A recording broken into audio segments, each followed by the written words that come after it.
Hi there, this is David and welcome to another crowdsourced video detailing my Discord server's top 10 best RPG summoners. So far we've discussed monks, thieves, white mages, black mages, archers, bards, dancers, gunners, and sages. So now it's time to summon some dragons. This series does seem to be pretty popular, so if you want to take part 2, be sure to come and join the Discord. Please keep in mind that this is not necessarily my opinion, but the opinion of the best Discord server around. So join and become part of the fun as the series continues throughout the rest of the year. Also, just to keep things interesting and not chock full of Final Fantasy or Tales of, I kept all franchises limited to only 2 submissions. So with that, let's head on down to the land of the summoned monsters. Number 10, submitted by Vivi and receiving 24 votes, is Hedva from Shining Force 3. Hedva, or Hadoba, as the translation erroneously calls her, is officially an elven sorceress, and therefore has access to the overpowered summon magics legitimately without having to use any sort of secret books. Like any good mage, she's pretty much a glass cannon with low HP but super powerful magical stats. But who needs HP whenever you can summon all sorts of beasties just to do your bidding? And, unlike Taya from Shining Force 2, she's definitely a must-have in your party. And as a super special bonus, she is officially David's lover. But something tells me that she's going to be disappointed whenever she realizes my little secret. Number 9, submitted by Karateka Oot and receiving 26 votes, is Yo-Yo from Bahamut Lagoon. Who would have thought that a young and uncertain princess could wield the power of summoning dragons? Oh, wait, it's a JRPG. Of course she can. While she may have access to red magic, Yo-Yo really shines with her summon ability to raise hell on the battlefield, both figuratively and very literally.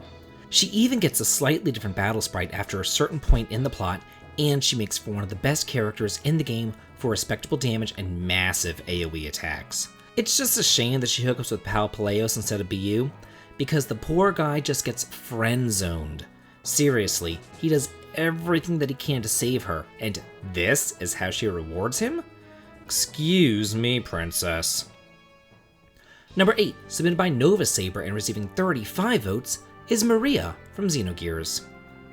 Escaping from Solaris to the surface along with Sizheim, poor Maria wound up guarding Shavat, and the little girl definitely put up a good fight against Faye's party. After that fateful encounter though, she does join the group to get revenge on Solaris. As the youngest character in the game, you might think that she's just like that tag-along kid, but her personality is far more mature than her appearance would suggest. And whenever it comes to gear battles, she is the powerhouse that everyone else has to catch up to. Maria is so strongly associated with Sizheim, in fact, that her skills in on-foot battles are all centered around summoning it to do her bidding. Whether Sizheim is being called in to fire missiles, simply punch, or blast its powerful graviton gun, Maria never fights alone. Number 7, submitted by Casual Tom and receiving 36 votes, is Reisz from Trials of Mana. Whenever a lovable princess reaches class level 3, she gets access to any one of 4 powerful summons, whether she follows the path of light, darkness, or anywhere in between. Freya, Seraph, Jurgamond, or Leomi Naga will be at the player's beck and call depending on your choices. She is a warrior princess who leads an army of spear-wielding Amazon warriors on her unrelenting quest to find her kidnapped brother. As a commander of enhancement and debilitating magic, depending on how you upgrade her classes, she proves to be a well-rounded and excellent supporting character. And adorably, she aids the party in gaining the help of Flammy, giving them all the power of flight. Number 6, submitted by Dingus Laser and receiving 38 votes, is Clarth from Tales of Phantasia. In a world where only those with elvish blood can use magic, Clarth was determined to find a way as a mere human. So he researched, and he discovered that by making pacts with the elemental spirits of the world, he would become capable of casting magic too. As he forms pacts with the various spirits across the land, he truly becomes a powerhouse, as he has access to the main elements with Undine, Sylph, Efreet, Gnome, and Volt, as well as gaining power over light and dark to hit every weakness. And if that wasn't enough, he also managed to make pacts with the spirits of the underworld too. It's always good to have a smart man on your side.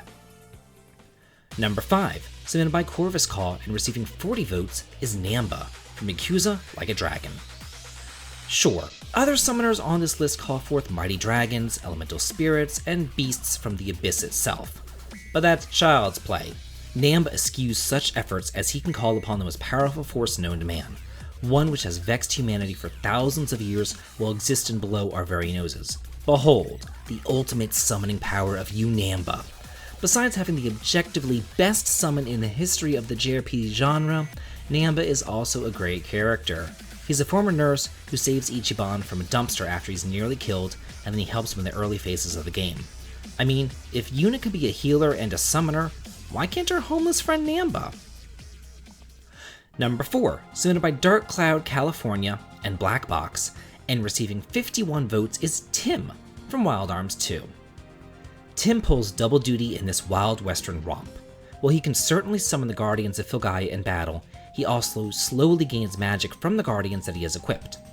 The magic that he obtains from them is absolutely brutal, enabling him to wipe out many random encounters on his own, and he gets First Aid, which heals the entire party with initiative on any turn that it's cast. But beyond his mere mechanical aptitude, Tim is also an immensely valuable addition to the story, practically becoming a fourth protagonist beyond the initial 3. His story of wanting to find a purpose for his power to communicate with the Guardians beyond that of becoming a human sacrifice is important to the game's overall theme of questioning just what it means to become a hero. Number 3, submitted by Reisz54 and receiving 57 votes, is Sheena from Tales of Symphonia. Sheena isn't your typical JRPG frail summoner. I mean, most of them are either like 100% specializing in summons, or they dabble in other schools of magic as well. Sheena, though, is a bit different, because she's not really a mage at all. She's an assassin sent from a hidden village of ninjas who also just happens to be able to summon on the side. So as such, she's a competent attacker in her own right, but she can also debuff and add elemental buffs to your weaponry. It is rather unfortunate that her summoning abilities are locked behind her overlimits, but man, what overlimits they are. She's able to damage enemies with every single element and simultaneously buff the party. Number 2, submitted by Squiggles Neck and receiving 89 votes, is Garnet from Final Fantasy IX. The Runaway Princess is a great summoner and healer. I remember the first time that I played the game, I assumed that she was going to be the white mage, and Aiko would be the summoner. But they definitely turned the tables around on me. In fact, the way that she's set up, she's almost more like a red mage than anything else. However, when she goes into trance mode, her eidolons get even stronger. I can't help but feel for her. The queen just wants to use her. Her horn is ripped out of her head, she doesn't even know who her real parents are, or even what her birth name is, and she goes as far as to lose her voice before she finally finds her real power and true companionship among the cast, especially with Zydian. And number 1, submitted by Professor Olsen and Lacronis, and receiving 112 votes, is Rydia from Final Fantasy IV. Rydia is met under very unfortunate circumstances. Cecil essentially killed her mother, and after the fallout, she sparks his paternal instincts and institutes a change in the Dark Knight. After she grows up, it's her turn to rescue him, and she saves Cecil's life from Golbez, and then she specializes in black magic as well as summoning. Also, she's no shrinking violet. This bitch tells it like it is. Oh, are you sad that your precious Anna died, Edward? Well, too bad. Get your spoony ass over it.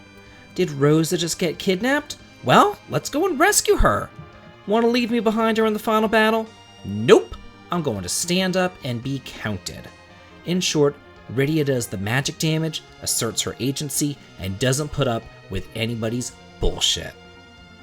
Well, that's it for the top 10 best JRPG summoners as decided by my Discord server. We do have quite a few more honorable mentions though.